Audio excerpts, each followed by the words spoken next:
Hi dears, നമ്മുടെ പുതിയ വീഡിയോയിലേക്ക് എല്ലാവർക്കും സ്വാഗതം. അപ്പോൾ ഇന്ന് ഞാനും ഇസുക്കുട്ടനും മാത്രമുള്ള ദിവസമാണ്. അപ്പോൾ അവൻ്റെ വണ്ടിയുമായിട്ട് കളിച്ചുകൊണ്ടിരിക്കുന്ന സമയത്ത് ഞാൻ ദേ ക്ലീനിങ് പരിപാടിയിലേക്ക് കടക്കുവാണേ. ഇന്ന് അങ്ങനെ വലിയ പണികളൊന്നും ഇല്ല, അമ്മ എല്ലാം വെച്ചിട്ടാണ് പോയത് കേട്ടോ. അതുകൊണ്ട് തന്നെ ചെറിയ ചെറിയ പണികളെ ഉള്ളേ.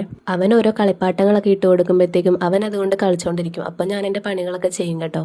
ഞാനും ഇസുവും മാത്രം ഉള്ളപ്പോഴത്തേക്കും അവനെ ഞാൻ മാനേജ് ചെയ്യുന്നത് ഇങ്ങനെയൊക്കെയാണ് കേട്ടോ. പിന്നെ നമ്മുടെ സിറ്റ് ഔട്ടിൽ കുറച്ച് ചെടികളൊക്കെ വെച്ചിട്ടുണ്ട് കേട്ടോ.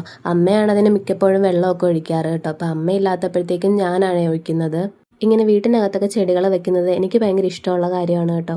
അത് കാണുമ്പോൾ തന്നെ നമുക്കൊരു പോസിറ്റീവ് എനർജി കിട്ടും. പിന്നെ ഞാൻ ഓരോ ചെടിക്കും ഇങ്ങനെ വെള്ളമൊക്കെ ഒഴിച്ചുകൊണ്ടിരിക്കുവാണേ. അപ്പം ഇതൊക്കെയാണ് കേട്ടോ നമ്മുടെ ചെടികൾ. നല്ല രസമാണ് കാണാൻ വേണ്ടിയിട്ട്. അതൊക്കെ കഴിഞ്ഞ് ഞാൻ ദേശുക്കുട്ടന് പേരൊക്കെ ചെത്തി കൊടുക്കുവാണ് കേട്ടോ. അപ്പോൾ കഴിഞ്ഞ ദിവസം നമ്മുടെ വീട്ടിൽ ഫ്രൂട്ട്സ് വാങ്ങിച്ചുകൊണ്ട് വന്നായിരുന്നു.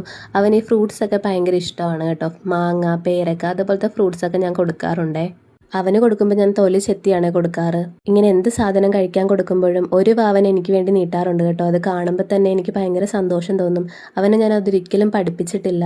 എൻ്റെ കുഞ്ഞത് എങ്ങനെ പഠിച്ചെന്നോ അവനത് അറിഞ്ഞു കണ്ട് ചെയ്യുന്നത് എങ്ങനെയാണെന്നോ എനിക്കറിയത്തില്ല. അമ്മ എന്ന നിലയിൽ എനിക്ക് ഭയങ്കര സന്തോഷം തോന്നിയ നിമിഷമാണ് കേട്ടോ ഇത്. അങ്ങനെ ഞങ്ങൾ രണ്ടുപേരും കൂടെ ഇരുന്ന് പേരൊക്കെയൊക്കെ കഴിച്ചുകൊണ്ടിരിക്കുവാണേ. പിന്നെ ഞാൻ ദേശുക്കുട്ടൻ്റെ നഖമൊക്കെ വെട്ടിക്കൊടുക്കുവാണ് കേട്ടോ. അവൻ്റെ നഖം കൊണ്ട് എൻ്റെ മുഖമൊക്കെ അങ്ങ് മുറിയുന്നുണ്ടേ. അപ്പം ഞാൻ അവനെ പിടിയാലെ ഇരുത്തി നഖമൊക്കെ വെട്ടിക്കൊടുക്കുവാണേ. അങ്ങനെ അതൊക്കെ കഴിഞ്ഞ് അവനെ ഞാൻ ഉറക്കി കിടത്തിയേ. കുറച്ച് നേരമായിട്ട് എനിക്ക് നല്ല തലവേദന ഉണ്ടായിരുന്നു. അപ്പോഴത്തേക്കും ഞാൻ ഒരു കട്ടൻ ഇട്ട് കുടിക്കാമെന്ന് ഓർത്തു കേട്ടോ. അങ്ങനെ കട്ടന് വെള്ളമൊക്കെ വെച്ചു. അങ്ങനെ ഞാൻ കട്ടനും എടുത്തുകൊണ്ട് സിറ്റ് ഔട്ടിൽ വന്ന് ഇങ്ങനെ ഇരുന്ന് കട്ടനൊക്കെ കുടിക്കുവാണേ. അപ്പം ഇന്നത്തെ വീഡിയോ ഇത്രയേ ഉള്ളൂ. നമ്മുടെ വീഡിയോസുകൾ ഇഷ്ടപ്പെടുവാണെങ്കിൽ ഒന്ന് സപ്പോർട്ട് ചെയ്യണേ. Bye bye.